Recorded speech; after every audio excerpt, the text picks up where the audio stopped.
બોલો સહજાનંદ સ્વામી મહારાજ, હરે કૃષ્ણ મહારાજ, સ્વામિનારાયણ ભગવાનની જય.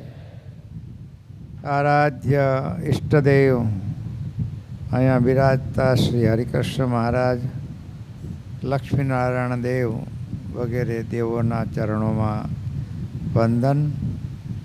વડતાલ ટેમ્પલ બોર્ડના ખૂબ જ સારા વહીવટ કુશળ અને ખૂબ સારા સાધુતાની મૂર્તિ સમાન એવા પૂજ્ય શ્રી દેવપ્રકાશદાસજી સ્વામી, પૂજ્ય શ્યામ સ્વામી, પૂજ્ય ધર્મજીવનદાસજી સ્વામી, સર્વે પૂજનીય સંતો અને વાલા હરિભક્તો, વિદ્યાર્થી ભાઈઓ, સૌને જય સ્વામિનારાયણ. મને ખબર તો નથી, હું તો કેટલાય વર્ષોથી 6ઠા-7મા ધોરણમાં ભણતો હતો ત્યારથી ગુરુની સાથે વડતાલમાં આવું છું. પણ મને કહેતા આનંદ થાય કે ભગવાન સ્વામિનારાયણે પોતાના સ્વહસ્તે બાથમાં લઈને પધરાવેલા આ દેવ, એમની દ્વિશતાબ્દી મહોત્સવ પ્રસંગે ખાસ કરીને વડતાલ બોર્ડે SGBPને જે લાભ આપ્યો છે ને, અમે ક્યારેય પણ ભૂલશું નહીં હો. આજે લગભગ આ ચોથો પ્રસંગ છે. વડતાલની આપણા લગભગ 200, 250, 300 જણાએ અમદાવાદથી પદયાત્રા કરી.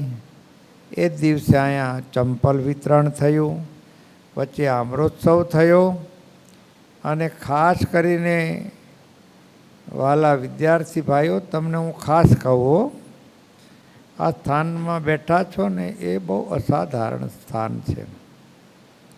આવું પવિત્ર સ્થાન વિશ્વમાં ભાગ્યે જ આપણને જોવા મળતું હોય છે. આજે 200 વર્ષ સુધી આ જે સભા મંડપમાં બેઠા છો ને, એવા સદગુરુ પવિત્રાનંદ સ્વામીએ આ સભા મંડપની રચના કરી. ત્યારથી ભજન, ભક્તિ, સત્સંગનો સતત અખાડો ચાલે છે. અહીંયા નાના મોટા અનેક પ્રસંગો આ સ્થાનની અંદર ઉજવાયેલા છે. એવા સ્થાનમાં બેસી અને સંતોએ આપણને લાભ આપ્યો અહીંયા ધૂન કરવાનો. અહીંયા સરસ મજાનો અભિષેકનો લાભ મળ્યો. આવતીકાલે સવારમાં આપણા નાના સંતો દ્વારા કથા વાર્તા થશે અને પછી સમૂહ મહાપૂજા થશે. આવો ત્રિવેણી સંગમ અહીંયા વડતાલ ધામને વિશે થયો છે ને, એ બહુ આપણા માટે બહુ અસાધારણ વાત છે હો. જો અહીંયા બાજુમાં ખાસ કરીને હું વિદ્યાર્થીઓને સંબોધન કરું છું. અહીંયા બાજુ નાનકડું મકાન છે, પણ આ વડતાલનું હૃદય કહેવાય હો. અહીંયા શિક્ષાપત્રીની રચના કરી છે. આ મહારાજનું નિવાસસ્થાન છે, આ હરિમંડપ છે. મહારાજ ત્યાં રહેતા હતા. હું નાનો હતો ત્યારે ગુરુ સાથે આવતો તો ગુરુ ઊભા રહીને કહેતા હતા, ત્યારે હજી આ સભા મંડપ નહોતો. મુકુંદ બ્રહ્મચારી મહારાજને સ્નાન કરાવે. એ હજુ પણ એ ત્રાંબા કુંડી ને હાંડાઓની બધાય ત્યાં બિરાજમાન છે ને દર્શન થાય છે. જે છપ્પર પલંગ છે એમાં મહારાજ પહોંચતા હતા. તો એ સ્નાન કરે તો આ તો વડતાલ હાવ નાનકડું ગામ, ગામડાના નાના નાના છોકરાઓ શ્રીજી મહારાજ સ્નાન કરે ને એનું પાણી પડે ને એટલે છોકરાઓ કહે વરસાદ આવ્યો, વરસાદ આવ્યો, વરસાદ આવ્યો એમ કરી છોકરાઓ સ્નાન કરે. એટલે મહારાજ કે બ્રહ્મચારી કોણ આ છોકરાઓનો અવાજ આવે છે, જુઓ તો.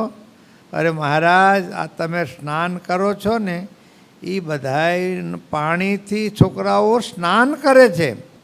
એવો મોટો મહિમા. હું તો ઘણી વખત કહું છું, વડતાલ અહીંયા જો આમાં 36 વિદ્યાર્થીઓના એ ઘણી વખત મેં વાત કરી છે. અહીંયા 36 બંને આચાર્ય મહારાજશ્રીની સ્થાપના કરી છે. સંપ્રદાયમાં પોતાનું સ્વરૂપ જો હોય તો વડતાલમાં અહીંયા હરિકૃષ્ણ મહારાજનું સ્વરૂપ બિરાજમાન છે.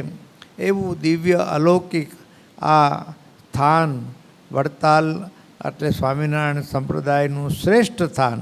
એ સ્થાનમાં અને આ પવિત્ર આનંદ સ્વામીના સભામંડપમાં બેસી ધૂન ભજન કથા વાર્તાનો આપણને લાભ મળ્યો.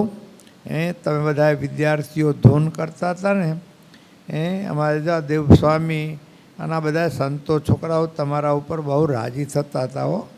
એટલે તમારું પણ આજે એ રાજીપા રૂપે તમે ધૂન કરી ઘણા વર્ષોથી કરતા હો છો, પણ આજે સાચું ફળ તમને વડતાલ ધામમાંથી પ્રાપ્ત થયું છે હો.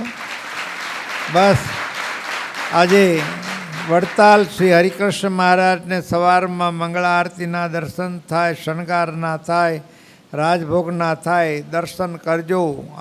ધરવ ધરવ મહારાજના શૃંગાર સાથેના બધાએ દર્શન કરજો અને એ મૂર્તિ અંતરમાં ધારી અને તમે અહીંથી જ્યારે વિદાય લ્યો ને અને તમારા આ દ્વિષાદ્વી મહોત્સવ નિમિત્તે દેવસ્વામી તમારી પાસે એક માગણી કરી, ખબર છે ને? શું કરી? આ વેકેશન છે ને, દિવાળીનું વેકેશન, એ આપણે લક્ષ્મીનારાયણ દેવને ભેટ આપવાનું છો, બરાબર? હા, અહીંયા સંતો, ત્યાં ગુરુકુળમાંથી સંતો તમને જે પ્રમાણે સૂર્યકાંતભાઈને આદેશ આપે ને, જે ગોઠવણ કરે ને, ઉત્સવની પૂર્વ સંધ્યાએ સેવા કરવાની ને ઉત્સવમાં પણ સેવા કરવાની.